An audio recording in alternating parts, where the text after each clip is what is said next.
স্বামী স্ত্রীর সম্পর্কে এই 7টা নিয়ম মেনে চললে কখনোই সম্পর্ক ভাঙবে না। 1. কখনো একে অপরের কাছে কোনো কিছু লুকাবেন না। 2. একে অপরের সাথে বন্ধুত্বের মতো আচরণ করবেন।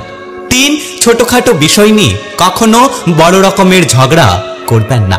4. স্ত্রীর নিজস্ব কথা অন্য কাউকে কখনো বলবেন না। 5.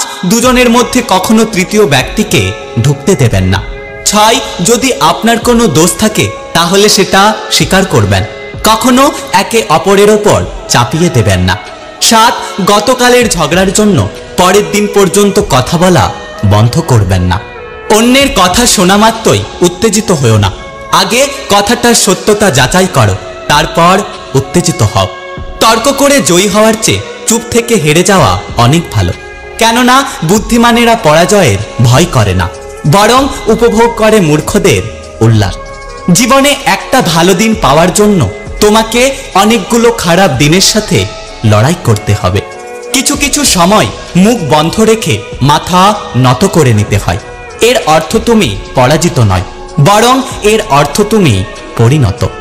মানুষের মতো চেহারা হলেই মানুষ হওয়া যায় না, মানুষ হতে গেলে সবার আগে মনুষ্যত্ব অর্জন করতে হয়।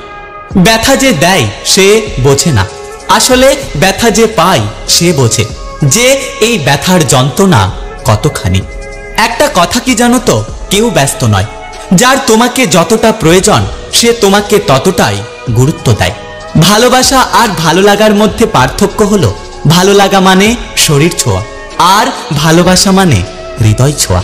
শুধু হাসলেই একটা মানুষ কখনো সুখী হয় না, এমন কিছু হাসি আছে যা কষ্টকে আড়াল করার জন্য হাসতে হয়। নিজের জীবনের চেয়ে কাউকে বেশি ভালোবেসো না, তাহলে দু চোখের জল ছাড়া আর কিছুই পাবে না। খারাপ সময় একদিন চলে যায়, কিন্তু খারাপ সময়ে যে মানুষগুলো খারাপ ব্যবহার করে তারা সব দিন মনের মধ্যে থেকে যায়। কাউকে নিয়ে সমালোচনা করাটা যতটা সহজ, তার জায়গায় দাঁড়িয়ে তার পরিস্থিতিটাকে বোঝা ঠিক ততটাই কঠিন। যে ঠকায় সে অন্য জায়গায় ঠকে, যে কাঁদায় সে অন্য জায়গায় কাঁদে। সব বিচার অবশ্যই হবে, অপেক্ষা শুধু সময়ের।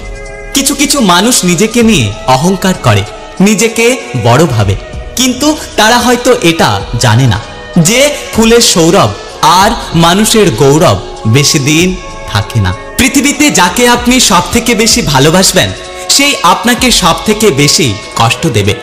এটা হয়তো সত্যিকারের ভালোবাসার নিয়ম, কিংবা অতিরিক্ত ভালোবাসার ক্ষতিপূরণ।